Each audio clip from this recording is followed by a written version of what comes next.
Assalamualaikum warahmatullahi wabarakatuh. Saya Siti Alia dari kelas 3A1 Matematika, Fakultas Keguruan dan Ilmu Pendidikan Universitas Muhammadiyah Tangerang. Kali ini akan membahas materi landasan bimbingan dan konseling. Yang pertama yang perlu kita ketahui, yaitu apa sih tujuan dari landasan bimbingan dan konseling? Dalam layanan bimbingan dan konseling, apabila tidak didasari oleh landasan yang kokoh akan mengakibatkan kehancuran terhadap layanan bimbingan dan konseling itu sendiri. Maka dari itu, tujuan dari sebuah landasan yaitu untuk memperkuat dan agar dapat berdiri tegak layaknya layanan yang profesional. Lalu, landasan-landasan bimbingan dan konseling itu ada 5.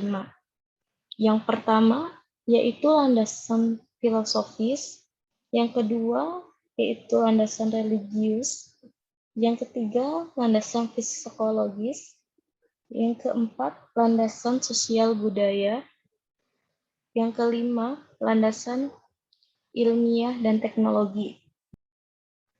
Yang pertama landasan filosofis, yaitu landasan yang memberikan pemahaman dan arahan khususnya kepada konselor agar bisa menjalankan bimbingan dan konselingnya yang lebih bisa dipertanggungjawabkan secara etis, logis, maupun estetis. Seorang konselor diharapkan mampu memahami hakikat manusia agar dalam upaya bimbingan konseling tidak menyimpang dari hakikat tentang manusia itu sendiri. Yang kedua, landasan religius. Landasan religius ditekankan dalam 3 pokok, yaitu yang pertama keyakinan bahwa manusia dan seluruh alam semesta adalah makhluk Tuhan yang Maha Esa.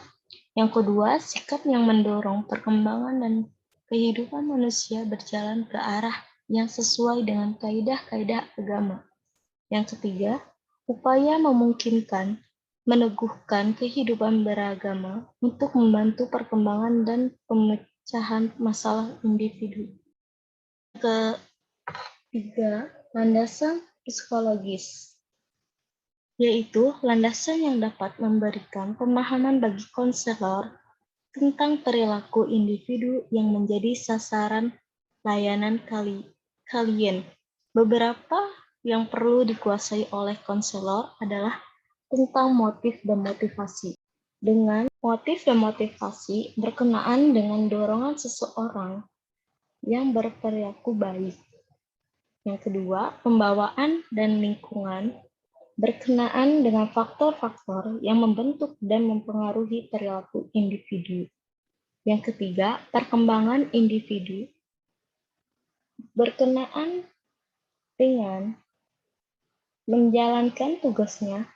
Konselor harus memahami berbagai aspek perkembangan individu yang dilayaninya sekaligus dapat dilihat dari arah perkembangannya individu di masa depan. Yang keempat, belajar.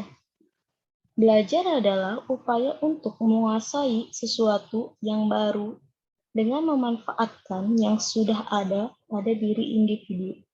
Yang kelima, kepribadian.